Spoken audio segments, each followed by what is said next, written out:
¿Cómo están, amigos? Bienvenidos a Acceso Directo, un programa de entrevistas variadas sobre asuntos jurisdiccionales del Poder Judicial y temas de actualidad de interés para usted.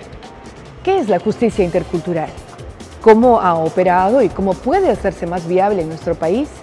Estas son algunas de las interrogantes que surgen en una nación pluricultural como la nuestra. El tema de hoy en Acceso Directo es justicia intercultural desde la perspectiva del Poder Judicial del Perú, de cara a la próxima cumbre intercultural internacional que llevará a cabo este Poder del Estado en el mes de octubre. Regresamos en unos momentos.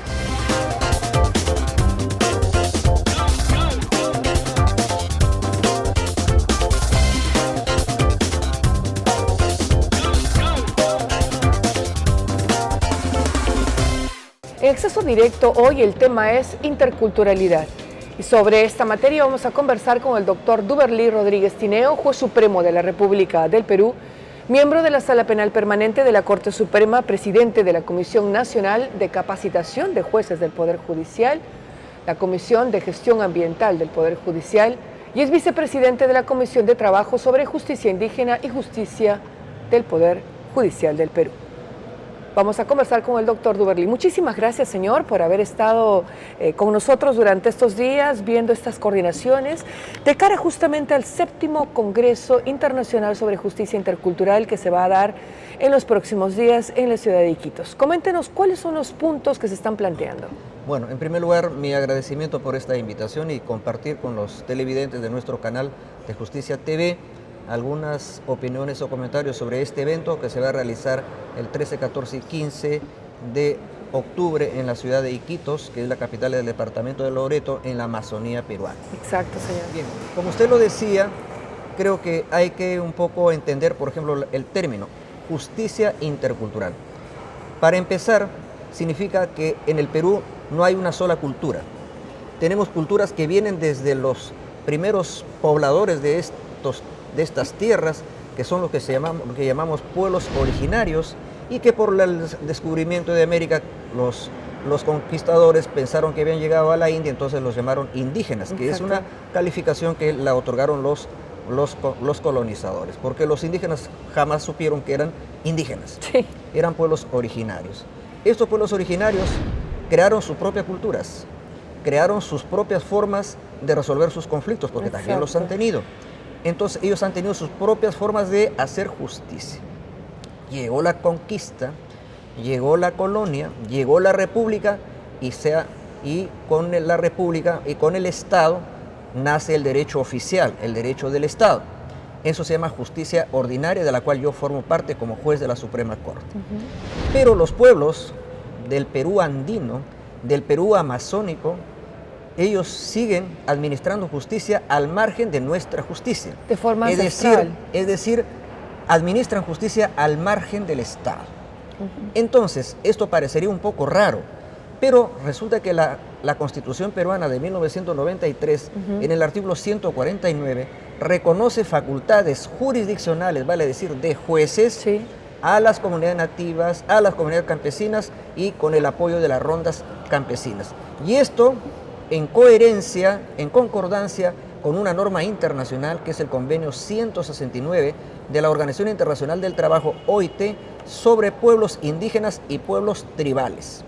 Yeah. Entonces, lo que nosotros en el Poder Judicial estamos haciendo es una hoja de ruta para que nuestros jueces y la propia comunidad peruana entienda que hay monismo jurídico, un derecho del Estado escrito, oficial, con el cual trabajamos los jueces de la justicia ordinaria, y que hay la otra concepción del pluralismo jurídico, que existen varios derechos en el mismo espacio geográfico, que en este caso es el Perú. Yeah. Y que por tanto esas justicias no tienen por qué colisionar, por qué enfrentarse, sino que tienen que convivir armónicamente. Y eso incluso ha llevado a que el Poder Judicial presente un proyecto de ley de coordinación de la justicia intercultural, es decir, colaboración o de coordinación entre la justicia ordinaria y lo que se llama justicia especial o jurisdicción especial. Entonces, cuando hablamos de justicia intercultural, estamos diciendo que como hay varias culturas, cada cultura tiene su propia forma de administrar justicia y que esto tiene que ser aceptado. Y varía de cultura en cultura. Claro, ¿no? ninguna cultura tiene la misma justicia. Por ejemplo, una comunidad nativa de la selva, por decirle ante un hecho como un hurto Sí. de una gallina, resuelve o castiga de diferente manera a cómo, por ejemplo, los ronderos de Selendín pueden castigar esa conducta. De tal manera que cada uno es creador, porque no hay nada escrito. Todo se resuelve de manera creadora en cada circunscripción. No hay una tabla, algo que sirva de patrón único para la justicia Según cada especial. circunstancia. En cambio, para la justicia ordinaria tenemos un solo código, las penas ya están establecidas ahí, en cambio para ellos no. Y ellos dan fundamentalmente preferencia a lo que podríamos llamar la justicia reparadora. Ellos van más a la reparación del daño que al castigo por el castigo. Por eso es que ellos no tienen cárceles. Por ejemplo, si fuéramos al mundo andino de Ecuador, los homicidios, ¿cómo cree que se castigan?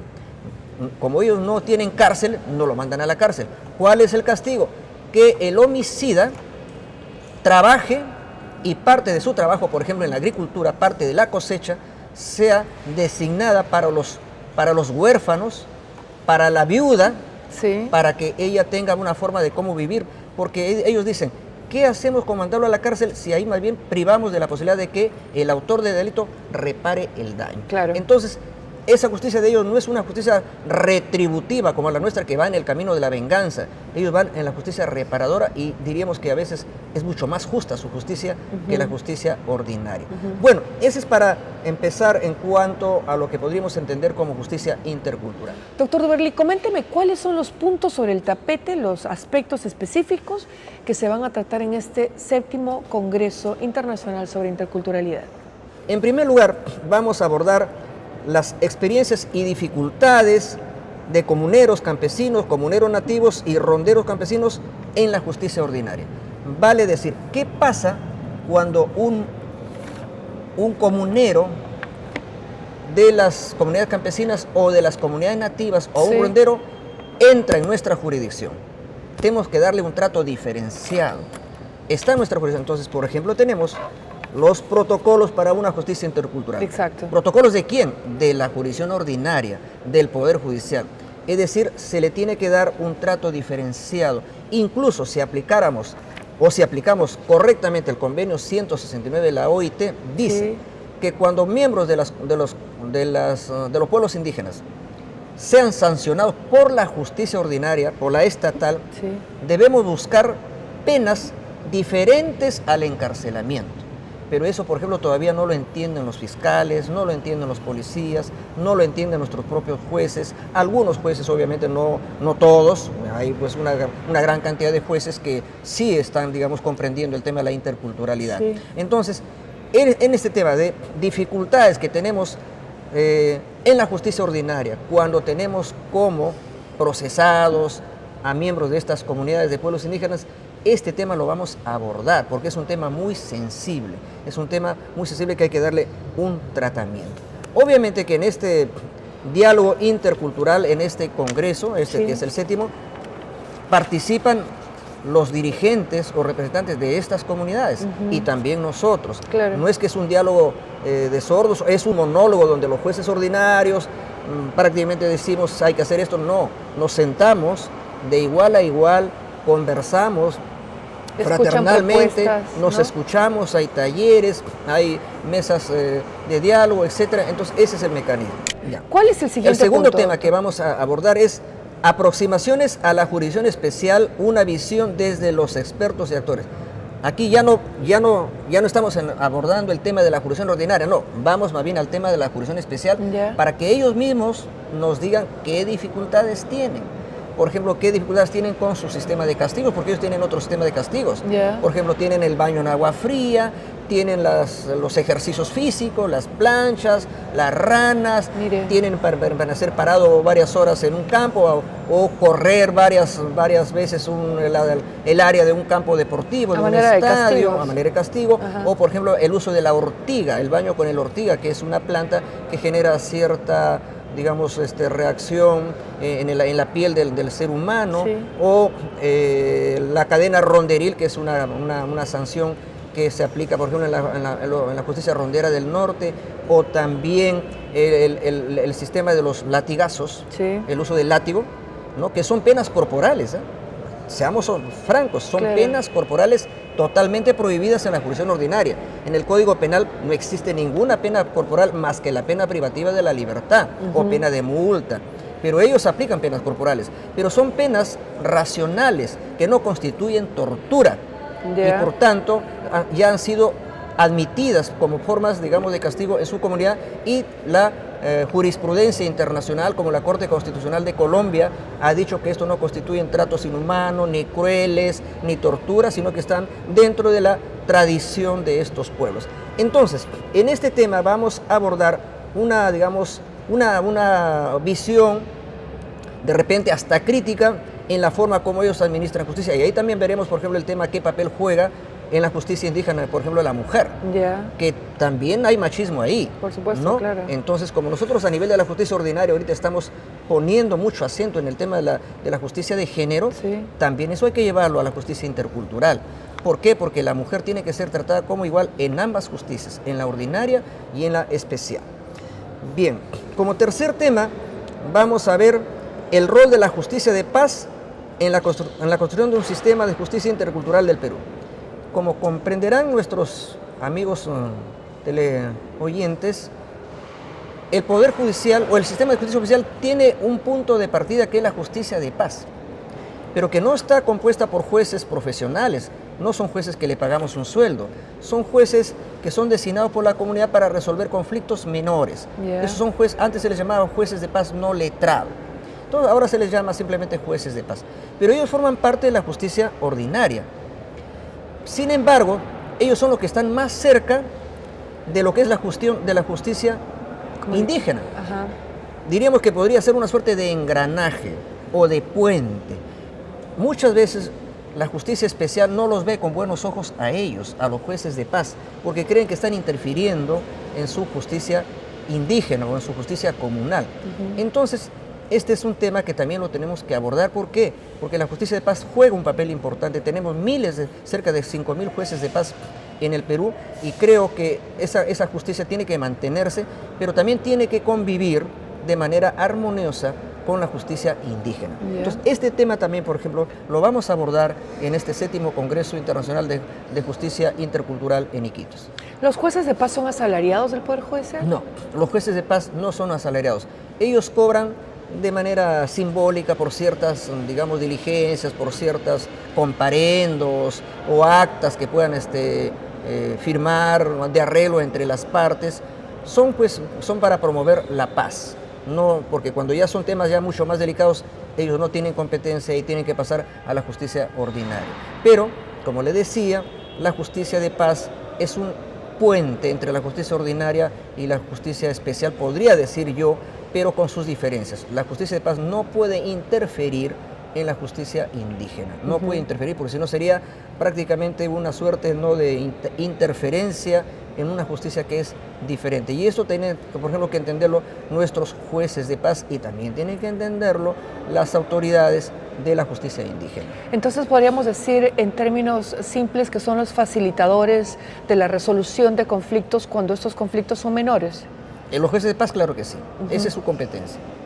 Doctor, teniendo una cultura, siendo una nación pluricultural, y como usted muy bien lo ha referido, teniendo toda esta diversidad cultural tan rica que tiene nuestro país, ¿cómo hacer más viable la justicia intercultural cuando comulgan tanto la justicia ordinaria con la justicia indígena? ¿Usted cree que este es un tema a mediano plazo, a largo plazo?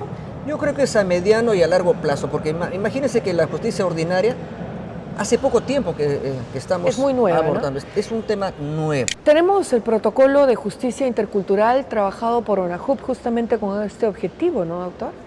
Es del año pasado, o sea, reciente. Sí. Y tenemos un acuerdo plenario de las salas penales de la Corte Suprema del año 2009 sobre derecho penal y rondas campesinas, porque antes a los ronderos se los perseguía por el delito de secuestro cuando capturaban avijeos, Sí. ¿no?, que robaban el ganado. o se los procesaba por el delito de usurpación de funciones en agravio de la policía, de los fiscales o de los jueces ordinarios. Claro. Entonces todo eso ya se ha resuelto parcialmente con el acuerdo plenario del 2009 de las salas penales de la Corte Suprema. Entonces, este es un tema que no es fácil tampoco, es un tema, por ejemplo, que tiene mucha resistencia por el lado de los fiscales, del Ministerio Público, que hasta ahora no comprenden los alcances del convenio 169 de la OIT, ni los alcances del artículo 149 de la Constitución y del artículo 18 del Código Procesal Penal del año 2004. Entonces, es un proceso progresivo que creo que va a llegar a buen puerto en la medida que tengamos la convicción de que es posible armonizar las dos justicias, la ordinaria y la campesina o indígena. Pues bien, hay mucho que hacer todavía, pero en ese camino estamos. Entre los logros conseguidos desde el 2009 hasta la fecha, cuando se cambiaron la legislación y el Poder Judicial dejó clara su posición en relación a los ronderos, y luego de emitir este protocolo de actuación para los jueces, ¿qué logros concretos podemos compartir con nuestra ciudadanía que se han logrado en materia de justicia intercultural? Los logros es que hay un mayor acercamiento. Hay, por ejemplo, cursos de capacitación interculturales. Mejor dicho, a veces estos cursos los organizan los dirigentes de la justicia rondera, campesina, comunal, y ahí vamos invitados los jueces ordinarios, y al revés. A veces los jueces ordinarios organizamos cursos y los invitamos a ellos. Entonces ya estamos en una política de acercamiento. Recuerde que en la mayoría de cortes superiores de justicia tenemos escuelas de justicia intercultural que a su vez van realizando eventos. Antes de este congreso que vamos a tener en Iquitos, han habido congresos, por ejemplo, en Cajamarca, sí, ¿no? En Ucayali, en Pucallpa. De tal manera que ese es un camino que lo estamos avanzando. Pero, para seguir contestando su pregunta, que es muy amplia, por ejemplo, ¿cómo poder congraciarnos, ¿no?, con la justicia o con miembros de las comunidades campesinas cuando están en nuestra jurisdicción? Por ejemplo, el derecho que ellos tienen a ser juzgados en su propio idioma. Claro. Es decir, por ejemplo, si son zonas quechohablantes, pues los jueces o los fiscales de nuestra justicia deberían conocer ese idioma para que el juicio se haga en ese idioma. Porque imagínense que los juzguemos a ellos en un idioma que ellos no conocen. Algunos dicen, no, es que hablan los dos idiomas. Sí, puede ser que hablan los dos idiomas, pero el castellano ya no es su primer idioma, no es su idioma materno, claro, no es su idioma. Entonces, ellos van a entender mejor en su propio idioma. Y, bueno, una solución puede ser, ponemos traductores, pero ya los mismos traductores nos han dicho que hay oportunidades en que no se puede traducir literalmente el contenido de un concepto jurídico, por ejemplo, para nosotros, porque no tenemos la misma visión, la misma cosmovisión de la naturaleza, de los bienes, de las propiedades. Entonces, por ejemplo, el tema de la... puede cambiar la naturaleza de la sentencia o el proceso, ¿no? Entonces, la educación bilingüe es un derecho que tiene que ser restablecido, obligatoria la educación bilingüe. Y no solamente en el tema de la educación, el tema de la multiculturalidad o del pluralismo no solamente es jurídico, es en todos los aspectos de la vida. Por ejemplo, en el campo de la medicina. Usted sabe que una mujer campesina es muy pudorosa. Por ejemplo, ella es muy difícil que se deje examinar sus órganos genitales por un médico. A veces ni siquiera por su esposo permite que le examine, digamos así, cosas que para ella son muy íntimas. Claro, por supuesto. ¿No? Entonces ella, por ejemplo, cuando está embarazada, confía en su comadre, que es una partera, ¿no? Ella la atiende, la revisa, y llega el día del parto, y ella quiere que esté su comadre ahí a su lado. Entonces, si los médicos de la medicina occidental, ¿no?, entendieran la interculturalidad, pues entonces, para el día del parto, ellos estarían ahí en el hospital, si es que se ha hospitalizado, para atenderla por alguna emergencia que de repente hasta se amerita una cesárea. Claro. Pero esa parturienta, esa campesina, se va a sentir con más confianza si está con la asistencia de su comadre, de la comadrona que le decíamos a veces nosotros. Eso, por ejemplo, en el tema, por ejemplo, de la medicina. Aparte de las hierbas, de la medicina folclórica, etcétera. En el tema, por ejemplo, del arte culinario. Por ejemplo, ¿qué cosa es mixtura? Tan de moda en nuestra culinaria limeña, mixtura. Mixtura, pues, es la interculturalidad en la comida, en la cocina. Es decir, que los comuneros del mundo andino, amazónico, tienen pues sus propias tradiciones culinarias. Exacto. Su cuy, ¿qué le puedo decir? Pues su soca, su papa, su quinoa, su forma de preparar. Y la cultura nuestra tiene otra forma, pues el ceviche, por ejemplo, que no es de ellos, es nuestro. Entonces, toda esa mezcla es interculturalidad. Pero, por ejemplo, me apasiona también el tema de la interculturalidad, por ejemplo, en las danzas, en los bailes. Claro.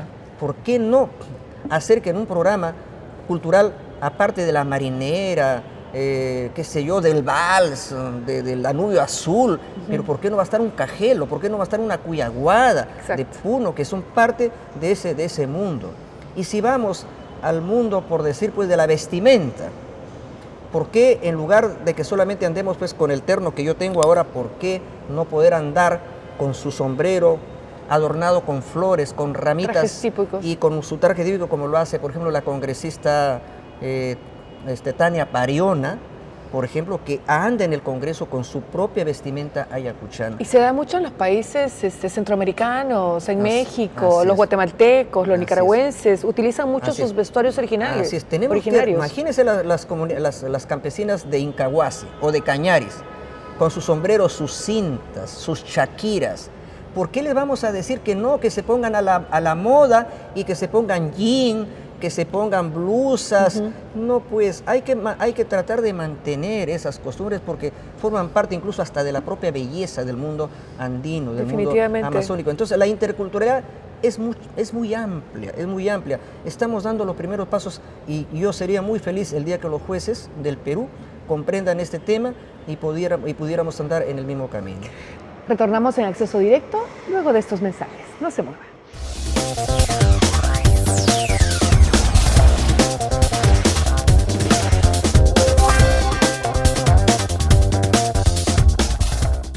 Doctor, usted es muy proactivo en el marco de esta comisión de ONAJUP de trabajo y va mucho a las reuniones de ronderos, va mucho, se reúne, tiene reuniones de trabajo, perdón, valga la redundancia, con campesinos, con grupos originarios. Cuénteme un poco su experiencia, no solamente desde la perspectiva jurídica, jurisdiccional, sino desde la perspectiva más humana. Bueno, yo creo que lo que facilita mi, diríamos, vocación o mi cariño por el mundo indígena campesino es porque yo tengo un origen campesino. Yo no he nacido en la jalca de la serranía piurana, Huancabamba, Huarmaca es mi distrito y mi caserío es Rodeopampa.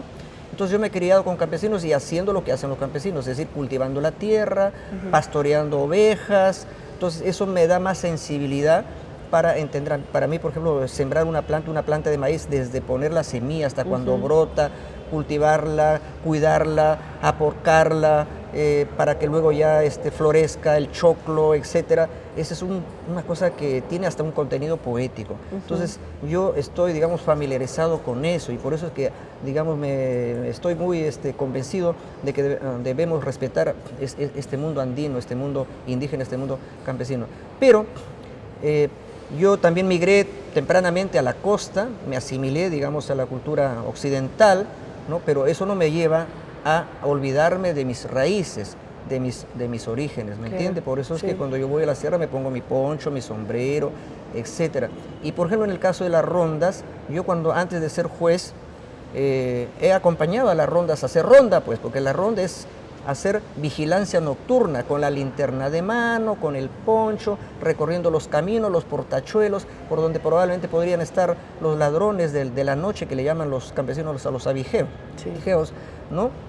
Y por ejemplo luego hasta el amanecer, y por ejemplo una vez que lo hice en el distrito de Chontalí, que está de Jaén arriba, y ponerme a cantar con los campesinos, por ejemplo, yarabís, como la flor del café, que me acuerdo perfectamente, ¿no? Entonces, son experiencias que sí les he compartido con ellos y ahora en mi condición de juez, obviamente, ya no he tenido la oportunidad, pero si hubiera la oportunidad de volverlo a hacerlo, con todo gusto lo volvería a hacer. Doctor, otro punto importante es su liderazgo dentro de la Comisión de Medioambiental, recientemente creada en el Poder Judicial y que usted lidera muy acertadamente y ha venido haciendo una serie de trabajos para crear esos protocolos de actuación jurisdiccionales. Coménteme un poco cómo va ese tema. Bien, bueno, yo también tengo, aparte de ser parte de la Comisión de Justicia Indígena de la Corte Suprema que lidera nuestro estimado colega el doctor Víctor Prado Saldarriaga, sí, también yo presido la Comisión de Gestión Ambiental del Poder Judicial. Estamos elaborando el plan de gestión ambiental precisamente. Ahí vamos a tener que reflotar, por ejemplo, el Comité de Ecoeficiencia del Poder Judicial, para ver el manejo de los residuos sólidos, el tema del papel, el tema del reciclaje, el tema del uso adecuado de la luz, incluso el tema de los vehículos, qué tipo de energía van a consumir a fin de que podamos tener una certificación verde, a fin de que no seamos elemento contaminante, sino más bien un factor a favor de la defensa del medio ambiente. Le voy a adelantar algunas de las cosas que estamos haciendo. ¿Sí? Aquí estamos ahorita en un palacio, que es este Palacio de Justicia. Pero un palacio tiene que ser palacio desde el primer piso hasta la azotea. Exacto. Y ustedes deben saber que antes la azotea de este Palacio de Justicia que está arriba de nosotros, sí, era un depósito de basura. Y nosotros ya hemos hecho que se limpie totalmente y le vamos a dar un ambiente paisajístico. Y para completar el mensaje ecológico, ya estamos en los últimos pasos para que se construya un panel solar, que aunque fuera simbólicamente que dé energía para prender los focos de la presidencia de la Corte Suprema, ya sería suficiente para que entendamos que los jueces estamos también en el camino de la defensa del medio ambiente. Acuérdense que nosotros acabamos de tener el Congreso Nacional de Jueces en Chiclayo. Exacto. Hemos hecho la primera bicicleteada judicial, donde más de 70 jueces hemos pedaleado con muy una exitosa, bicicleta, por cierto. Y luego no solamente el uso de la bicicleta, que es la forma menos contaminante para el desplazamiento del ser humano. Exacto. ¿No? Ese es también un mensaje. También hemos hecho siembra de árboles, hemos regalado árboles en Chiclayo para que la comunidad sepa que los jueces también estamos en el camino de generar conciencia ambiental. Entonces, tenemos tareas por todo lado y no se olvide que los mejores defensores del medio ambiente, yo lo diría que son los indígenas, porque ellos nacen con la naturaleza, ellos a la naturaleza le dan un contenido vivo, que los cerros tienen vida, que las lagunas tienen vida, que los ríos tienen vida. Entonces, por eso es que ellos defienden más que nosotros a la naturaleza. Entonces, en ese camino yo creo que estamos y ojalá que más colegas nuestros nos acompañen, porque creo que hay gran cantidad de jueces en la propia Corte Suprema, ¿no? Los que me acompañan actualmente en la Comisión de Gestión Ambiental y otros que también están apoyando, como el doctor Salas Arenas y otros colegas que creo que van a poner el hombro para que este trabajo de la gestión ambiental sea una experiencia positiva para el Poder Judicial. Y en materia de gestión ambiental también hemos sido testigos de las conferencias en materia ambiental relacionada a tala ilegal, relacionada a minería ilegal, que le preocupa a usted muchísimo, y han tenido lugar justamente con personajes líderes del Ejecutivo para un poco ilustrar a los magistrados sobre este problema. Claro, mire, yo he sido también presidente del Consejo Directivo de la Academia de la Magistratura. Claro, y sí, cuando estuve ahí, tuve la suerte de traer, en el contexto de la COP20, la Conferencia Mundial sobre el Medio Ambiente, que fue el año 2014, sí, en Lima, invité al ex vicepresidente de Estados Unidos, al señor Al Gore, Premio Nobel de la Paz, precisamente por su defensa del medio ambiente. Exacto. Él vino acá y nos dio una extraordinaria conferencia sobre el tema del medio ambiente a nivel mundial. En la academia ya se han programado ordinariamente todos los años cursos de capacitación sobre delitos ambientales. Y este año también se han desarrollado. Y ya como parte, por ejemplo, de la Comisión de Gestión Ambiental que yo presido, sí, hemos desarrollado un primer curso, un primer taller nacional de capacitación, que lo hemos hecho con la presidencia del Consejo de Ministros, donde hemos reunido a 40 jueces y hemos dado ya esa primera capacitación. Sí. Y obviamente volveremos a hacerlo en tanto tengamos las condiciones para ello. Pero estamos en una política, diríamos, bastante agresiva, para avanzar en este terreno. Y ahora, por ejemplo, que usted me habla del tema, por ejemplo, de la minería ilegal, que es uno de los delitos muy graves y que está asociado muchas veces a crimen organizado. Exacto. Y, por ejemplo, estos días ha sido de mucha preocupación el tema, por ejemplo, de la trata de personas que se da en la zona, por ejemplo, de minería ilegal, como la Rinconada en Puno, que usted ha ido, hoy como lo se da en Madre de Dios. Pero yo digo, no hay que ir por las ramas, hay que ir al fondo del tema. Lo que da origen a ese tipo de trata, prostitución, etcétera, es la minería ilegal. El delito madre es la minería ilegal. Si no atacamos ese delito madre, va a ser muy difícil que podamos combatir con éxito a los delitos aledaños, digamos que están un poco supeditados al primero. Acuérdese usted, por ejemplo, yo estoy leyendo ahorita la novela Zorro, El zorro de arriba y el zorro de abajo, de José María Arguedas. ¿Y a qué se refiere esta novela? Se refiere a la época del boom de la pesca en Chimbote. Y como había mucha plata, había muchísima prostitución, muchísimo consumo de alcohol. Es decir, lamentablemente, la plata, cuando hay mucha plata, mucho dinero, trae también muchos males, muchos vicios. Y eso es lo que genera precisamente el tema, por ejemplo, de la minería legal en Madre de Dios. Sería muy saludable que el actual gobierno, dentro de una política de Estado, se ponga como tarea eliminar, pero así de raíz, de manera real, esa minería ilegal. Están muy bien que haya los mecanismos de interdicción, que se van, dinamitan las dragas, con la policía, con los fiscales, pero luego se retiran, ¿no? y los mineros ilegales vuelven a colocar dragas, vuelven a explotar. Entonces, si fuéramos un poco más coherentes, iríamos con la policía, destruiríamos esa draga y dejaríamos batallones o patrullas policiales o del ejército, eso ya dependería del ejecutivo, que se queden vigilando el lugar para evitar que vuelvan los mineros ilegales, porque si los sacamos hoy día, vuelven mañana, los sacamos pasado, vuelven pasado mañana, y ese círculo vicioso no termina. Mayor control sobre las reservas naturales, ¿no? Pero claro, si son el pulmón de la humanidad, en el futuro, esta Tierra, este planeta Tierra se está recalentando. Un gran científico británico, Hopkins, no me acuerdo su apellido exactamente, está incluso recomendando que mejor ya veamos mecanismos de ir a poblar otros planetas, porque este planeta ya no nos va a poder albergar dentro de cientos de años en adelante.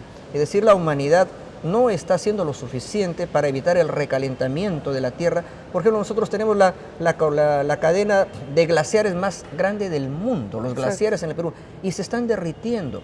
Pastoruri, que era el segundo Machu Picchu en el Perú, ya ahorita prácticamente ha quedado reducido a la mitad.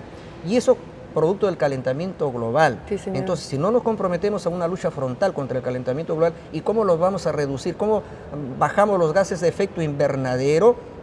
Entonces, si no damos una batalla en ese terreno, el futuro de nuestra casa, que es la Tierra, es bastante incierto. Doctor, tanto desde la perspectiva intercultural que involucra todas las facetas de la justicia en el Perú, medio ambiente, tala ilegal, trata de personas, justicia de paz y una serie de temas vinculados a la justicia. Una vez que concluyen este tipo de congresos, existe un documento final que se eleva al Consejo Ejecutivo para que las Cortes apliquen líneas de trabajo y que se adapte a la diversidad cultural o a los puntos específicos vinculados a la implementación de justicia. ¿Cómo funciona esto? Coméntenos un poco.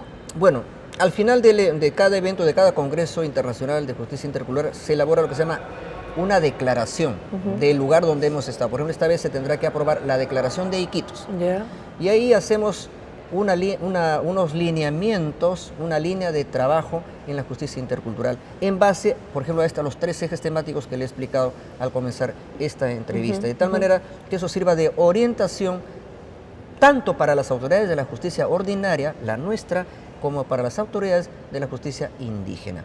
Pero también le quiero decir una cosa, el convenio 169 no solamente se refiere a los pueblos indígenas, que son los pueblos originarios, también se refiere a los pueblos tribales. ¿Y quiénes son los pueblos tribales? Los pueblos tribales son aquellos grupos humanos que han migrado, por ejemplo, hacia el Perú ya después de la conquista después de que los pueblos originarios han tomado posesión de estos territorios. Ya. Por ejemplo, para que nos entendamos fácilmente, ¿quién es un pueblo tribal en el Perú? La comunidad negra, los afrodescendientes. Ya. En este congreso, por primera vez, vamos a invitar a las autoridades, a los grupos representativos de la comunidad negra, para que ellos también nos hagan conocer su cultura, su visión que tienen de los problemas que hay, digamos, para estas comunidades, porque tenemos que convivir todos los grupos humanos. Por Que dígase de supuesto. paso, ya el concepto de raza fue superado antropológicamente hace mucho tiempo. Lo que podemos admitir ahora son grupos étnicos que hay por cientos. Y entonces, si hablamos en todo caso de raza, la única raza que podemos hablar es la raza humana, pero ya no existe la raza amarilla, ni blanca, ni negra, etcétera, etcétera. Son grupos étnicos en Europa, en el Asia, en América, etcétera. Entonces todos tenemos que aprender a vivir en paz como hermanos. Todos tenemos que vivir así. Doctor, también vamos a tener invitados internacionales, expertos Claro que internacionales en Sí. esta conferencia. Sí, también vamos a tener conferencistas internacionales, expositores nacionales, pero le vamos a dar prioridad a las mesas de trabajo. Ya. A las mesas de trabajo, para que haya más diálogo entre los participantes, ¿me entiendes? Porque antes dábamos prioridad a las conferencias y era un poco burocrático el contenido del evento. No, Sí. ahora va a ser mucho más democrático porque se le va a dar prioridad a las mesas de trabajo, donde todos participen y podamos sacar conclusiones en las sesiones plenarias. ¿Y la Comisión de Interculturalidad le da seguimiento a la ejecución de estas líneas de trabajo a las que se llegan durante las cumbres? Claro, le damos seguimiento porque además, aparte de este congreso, los propios grupos indígenas o comunales, ellos realizan constantemente congresos regionales, departamentales, y nos invitan. Entonces nosotros vamos ahí y vamos viendo los progresos. Sí, si han habido avances o no en el tema en que nos ponemos de acuerdo en los congresos, de tal manera que los congresos tienen una importancia. No son pues la solución tampoco definitiva, porque es un proceso histórico de largo alcance, como estamos conversando, pero avanzamos en el camino correcto. Muchísimas gracias. El día de hoy estuvimos conversando con el doctor Duberly Rodríguez Tineo, juez supremo de la República del Perú. Usted está viendo Acceso Directo, vámonos a una pausa y retornamos.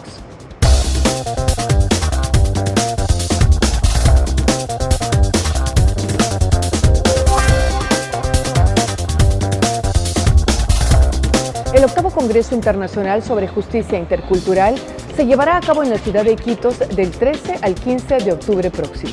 Los esperamos. Mientras tanto, continúe con la programación de Justicia TV. Gracias por su sintonía. Yo soy María Leguzquiza. Hasta una próxima edición de Acceso Directo.